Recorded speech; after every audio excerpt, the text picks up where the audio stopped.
अस्सलाम वालेकुम 10th class.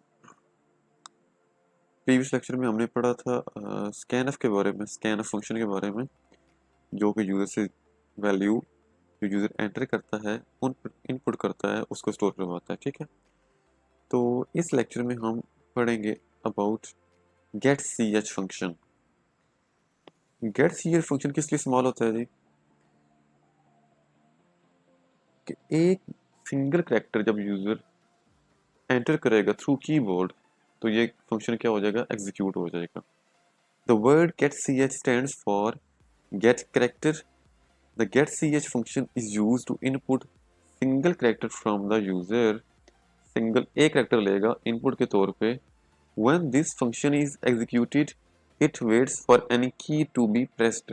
जब ये function execute होगा तो ये wait करता रहेगा जब तक user कोई की press नहीं करता, जब तक कोई character press नहीं होता। ठीक है, The character entered by the user is not displayed on the screen. और दूसरी बात ये भी कि जब यूजर वैल्यू कोई एंटर करता है, कोई भी की प्रेस करता है, वो हमें आउटपुट में डिस्प्ले नहीं होती। ठीक है, the function get C H is defined in the header file conio dot H. जैसे प्रिंट एफ और स्कैन एफ हमारे पास stdio डॉट एच स्टैंडर्ड जो हमारे पास लाइब्रेरी थी, हेडर फाइल थी, उसमें इसके फंक्शन क्या होते हैं, प्री डिफाइंड होते हैं। इसी तरह गेट सी एच फंक्शन की हमारे पास किस हेडर फाइल में लाइब्रेरीज होती हैं, ऐड होती हैं, conio dot H console input dot H. ठीक है, this header file must be included in the program to use this function. अब इस फंक्शन को जब आपने प्रोग्राम के अंदर इस्तेमाल करना है तो पहले आपको हेडर फाइल ये ऐड करनी पड़ेगी, इंक्लूड करनी पड़ेगी प्रोग्राम के अंदर। ठीक है, the get C H function is commonly use to hold the program execution so that the program does not continue further until the user press any key. ये करता है जी, जब हम क्या करते हैं, प्रोग्राम को एग्जीक्यूट करते हैं, जो जब आउटपुट शो हो जाती है, डिस्प्ले हो जाती है, तो क्या करेगा, उसको स्टेबल बना देगा, स्टेबल कर देगा, उसको स्टॉप कर देगा। जब तक यूजर कोई वैल्यू एंटर नहीं करता तब तक वो आगे फर्दर एग्जीक्यूट प्रोग्राम नहीं होगा। ठीक है, नेक्स्ट हमारे पास सेंटेक्स क्या है जी गेट सी एच फंक्शन का। The syntax of get C H function is as follows. आप क्या कर सकते हो, direct get C H function इस्तेमाल कर सकते हो, या गेट सी एच फंक्शन किसी वेरिएबल के थ्रू क्या कर सकते हो, स्टोर करवा के उस वेरिएबल को क्या कर सकते हो, आप प्रोग्राम के अंदर इस्तेमाल कर सकते हो। ठीक है, हम दोनों जो तरीके हैं इनको क्या करेंगे, हम Dev C plus plus compiler में एज एग्जाम्पल क्या करते हैं, हम एग्जीक्यूट करते हैं, चेक करते हैं हमें कैसे ये get C H function execute होता है। जैसे हमारे पास एग्जाम्पल 1 है, following example uses get C H at the end of program to hold it until the user press any key. अब ये जो प्रोग्राम लिखा हुआ है ना, जब इसकी आउटपुट शो होगी ये वाली प्रेस कैनी की टू एग्जिट, तो जब तक यूजर वैल्यू कोई एंटर नहीं करेगा करेगा तब तक जो इसकी आउटपुट है ना वो डिस्प्ले होती रहेगी। ठीक है, जैसे ही यूजर क्या करेगा, गेट सी एच फंक्शन जो लगा हुआ है उसके अकॉर्डिंग जैसे ही यूजर कोई की प्रेस करेगा कीबोर्ड के थ्रू, तो साथ ही क्या हो जाएगा, प्रोग्राम एग्जिट कर जाएगा। ठीक है, तो हम इसको डेव सी प्लस प्लस पे करते हैं।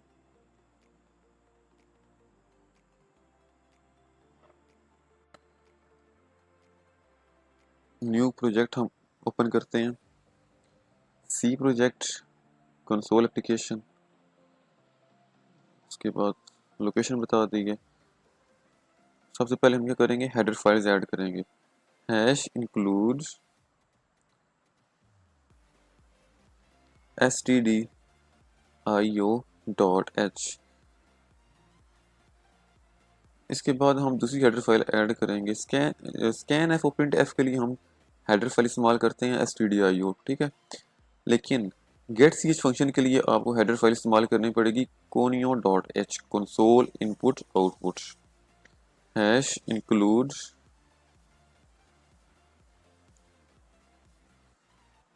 conio dot H. ठीक है, इसके बाद main function void main,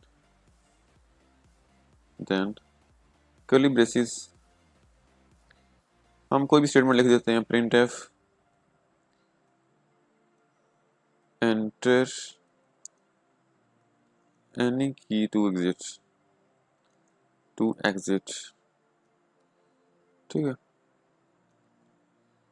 then semi colon और एंड पे हम लगाते हैं get C H function, get C H आगे फंक्शन की ब्रैकेट्स और देन स्टेटमेंट टर्मिनेटर। अब इसको करते हैं हम कंपाइल एंड रन करते हैं।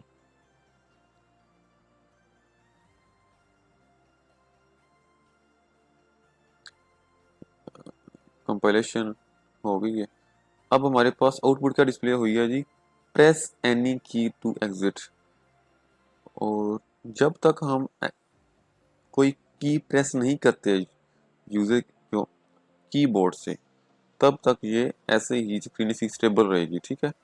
अब जैसे फॉर एग्जांपल मैं कीबोर्ड से एक स्पेस प्रेस करता हूँ, स्पेस प्रेस करता हूँ, स्पेस की, तो साथ ही क्या हो गई है, प्रोग्राम एग्जीक्यूशन कंप्लीट हो गई है, ठीक है, फिनिश हो गई है।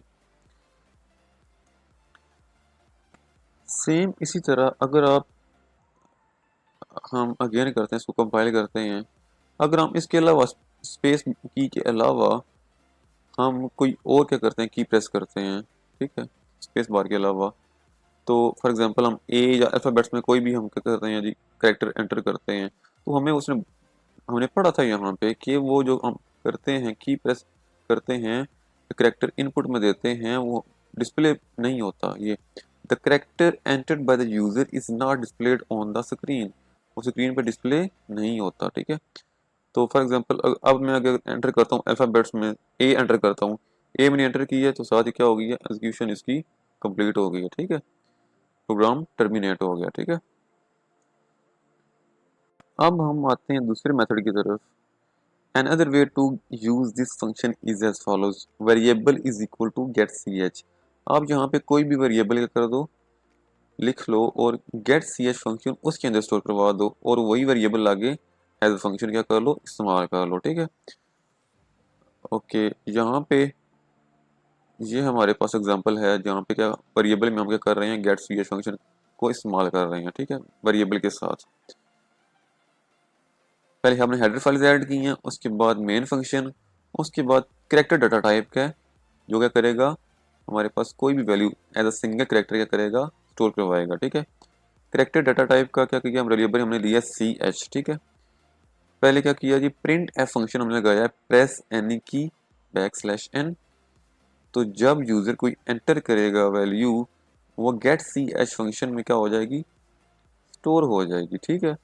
फिर वो गेट सी एच फंक्शन किसको हमने वैल्यू साइन की है, गेट सी एच फंक्शन की सी एच को, करेक्टर को। फिर आगे हमें किया जी, you entered percent C C H, जो आपने वैल्यू एंटर की होगी वो बाद में क्या हो जाएगी, डिस्प्ले होगी, ठीक है। लेकिन जब आपने कोई वैल्यू एंटर की होगी तब आपको डिस्प्ले नहीं होगी, ठीक है।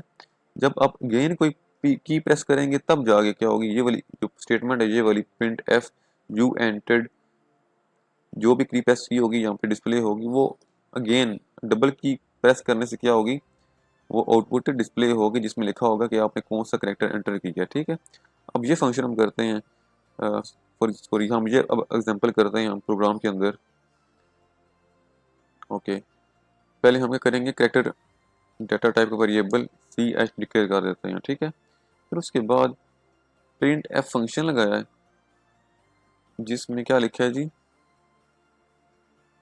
Enter any key, enter any key साथ \n देन सेमी कॉलन। इसके बाद C H is equal to get C H function, get C H function. फिर उसके बाद अगेन हमने प्रिंट एफ लगाए डबल कोट्स के अंदर, you entered percent C, you entered percent C, यहाँ पे जो वैल्यू आपने यूज की होगी जब आप एंटर करेंगे तो यहाँ पे वो वैल्यू डिस्प्ले होगी, ठीक है, इस परसेंट सी पे, ठीक है। इस वेरिएबल में हमने क्या स्टोर करवाई है, सी एच में, तो हम फॉर्मेट लिस्ट में क्या करेंगे, सी एच वेरिएबल क्या लगा देंगे, सी एच साथ सेमी कॉलन। ओके, अब इसको कंपाइल रन किया हमने, तो पहले क्या लिखा हुआ है, एंटर एनी की। मैं अगर सपोज ए एंटर करता हूँ, ए मैंने एंटर किया है, लेकिन वो जो मैंने एंटर किया तब डिस्प्ले नहीं हुआ, साथ ही क्या हुआ है, जो प्रिंट एफ फंक्शन क्या हो गया, डायरेक्ट एग्जीक्यूट हो गया। ठीक है, अब देखिए ना, प्रिंट एफ एंटर एनी की, जब मैंने की प्रेस की है तो गेट सी एच फंक्शन जो लगाया मैंने उसकी वैल्यू कहाँ पे स्टोर हुई है, सी एच की, और डायरेक्ट क्या हो गई है, प्रिंट एफ क्या हो गई है, डिस्प्ले हो गई है। जो मैंने वैल्यू एंटर की है वो अलग से उसने डिस्प्ले नहीं करवाई, वो उसने क्या किया, यहाँ पे डिस्प्ले करवाई है, प्रिंट एफ फंक्शन के अंदर डायरेक्ट क्या किया उसने, डिस्प्ले करवाई है। क्योंकि गेट सी एच फंक्शन जो होता है वो जो भी वैल्यू आप करते हो प्रेस करते हो वो डिस्प्ले नहीं करवाता, इसलिए। ठीक है, अच्छा इस एग्जाम्पल के एंड पे ये रीजन लिखी हुई है, the output shows that the user entered the key A. For example यहाँ पे यूजर को ए एंटर करता है तो यहाँ लिखा होगा you entered A. The value does not appear on the screen when the user inputs. जब यूजर इनपुट करेगा या कोई भी वैल्यू एंटर करता है थ्रू कीबोर्ड, वो हमें क्या होगी, स्क्रीन पे शो नहीं होगी। The print F function is used in the last statement to display it on the screen. फिर हमने एंड पे क्या किया है, प्रिंट एफ फंक्शन इस्तेमाल की है कि जो यूजर ने वैल्यू एंटर की है वो क्या हो, हमें डिस्प्ले हो, लेकिन जब वो एंटर करता है तब हमें डिस्प्ले नहीं होती। ठीक है, क्योंकि गेट सी एच फंक्शन क्या करता है, डिस्प्ले नहीं करता वैल्यू को आउटपुट में। ठीक है, नेक्स्ट टॉपिक है हमारे पास, what is the use of statement terminator in C programs. Statement terminator को हम सी प्रोग्राम के अंदर क्यों इस्तेमाल करते हैं, क्या इस्तेमाल है इसका जी।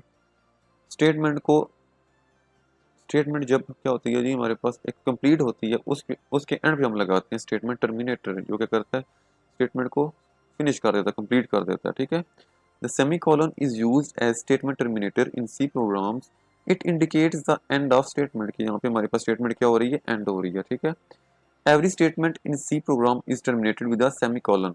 कोई भी स्टेटमेंट होगी सी लैंग्वेज में, उसको हम क्या करते हैं, टर्मिनेट करते हैं, एंड करते हैं किसके साथ, सेमीकोलन के साथ। The compiler generates a syntax error if a statement is not terminated by semicolon. अगर सेमीकोलन नहीं लगाएंगे तो क्या होगा जी, कंपाइलर सिंटैक्स एरर जनरेट कर देगा। ठीक है, for example int n is equal to 50, end पे क्या लगाया गया, सेमीकोलन।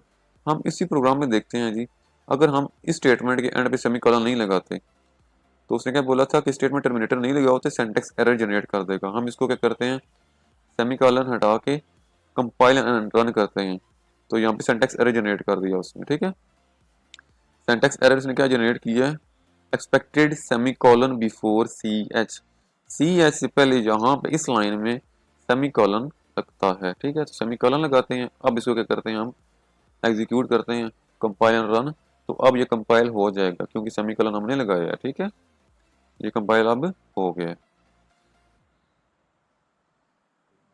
नेक्स्ट हमारे पास जो टॉपिक है एस्केप सीक्वेंसेस का, वो नेक्स्ट लेक्चर में इंशाल्लाह हम पढ़ेंगे। ठीक है, ओके, अल्लाह हाफिज़।